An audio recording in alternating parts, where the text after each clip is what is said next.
Reason చాలా పెద్దది అక్క. తను చాలా పెద్ద తప్పు చేశాడు. చేయకుండా అయితే నేను వదిలేను కదా. ఇప్పుడు పబ్లిక్ కూడా ఎలా అంటే నేను దిలీప్ తో రీల్స్ చేస్తున్నానా, ఆ రీల్స్ కి మాకు టోల్ చేస్తున్నారు. ఎందుకంటే నేనే తప్పు చేస్తానేమో అనుకుని టోల్. నువ్వేగా తప్పు చేసావు. మరి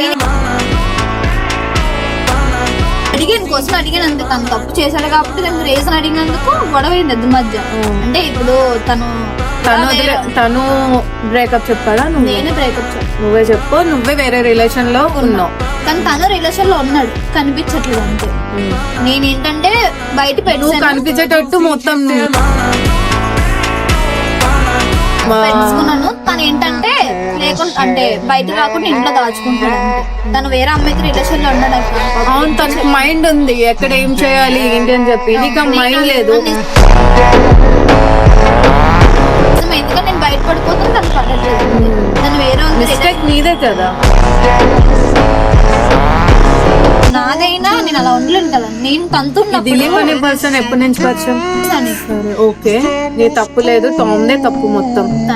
ఇప్పుడు మరి టామ్ ని ట్రూగా లవ్ చేసావు నువ్వు? చేశాను కాబట్టి నాకు ఆ తప్పు కూడా నేను ఒప్పుకున్నాను. ఒకసారి ఇప్పుడు ఓకే, ట్రూగా లవ్ చేసిన అమ్మాయి ఎవరు కూడా ఈజీగా ఒక 2-3 days లో ఎవ్వరు మూవ్ ఆన్ అవ్వరు.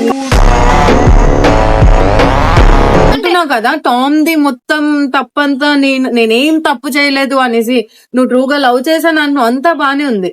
అంత ట్రూగా లవ్ చేసి 2-3 days కి నువ్వు దిలీప్ అనే అబ్బాయితో ఫైట్ అక్క.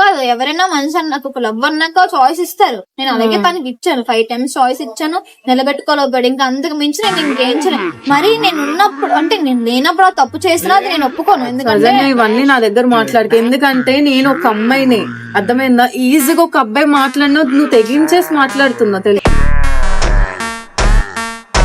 తెగించిపోతే ఏం చేస్తాం అక్క? తన కోసం తన కాళ్ళు పట్టుకుంటాను. అమ్మాయివా అబ్బాయివా? నేను ఒకటే అనుకుంటున్నా నా మైండ్ సెట్ కి. నేనైతే ఒకటి అనుకుంటున్నాను, వాడు ఎలా ఉండి నాకు అనవసరము. నా లైఫ్ అయితే ఇదే. ఇప్పుడైతే దిలీప్ తో లైఫ్ స్టార్ట్ చేశాను. అంటే నీ లైఫ్ అంటే ఇదే, ఒక్కటి కాకపోతే ఇంకోటి అలా నేను చెప్పలేదు. ఎందుకంటే తన బట్టి నేను వద్దనుకుంటున్నాను. ఎందుకంటే ఇప్పుడు తను కావాలనుకో వాడు వేరే ప్రతి అమ్మాయితో వెళ్ళి తిరిగి వచ్చేస్తాడు. నేను దాన్ని ఎంకరేజ్ చేసి వాడితో ఉండాలి. అలాంటి లైఫ్ నాకు వద్దు కూడా. సో మొత్తం పబ్లిక్ అంతా ఏమనుకుంటున్నారంటే, ఇప్పుడు నువ్వు చెప్పినా సరే నీ మిస్టేక్ అవుతుంది. ఎందుకంటే ఏ అమ్మాయి కూడా అంత ఈజీగా మూవ్ ఆన్ అవ్వలేదు. మూవ్ ఆన్ అయిపోయిందంటే నీకు దిలీప్ అనే పర్సన్ కి ఎప్పటి నుంచో అఫైర్ ఉంది.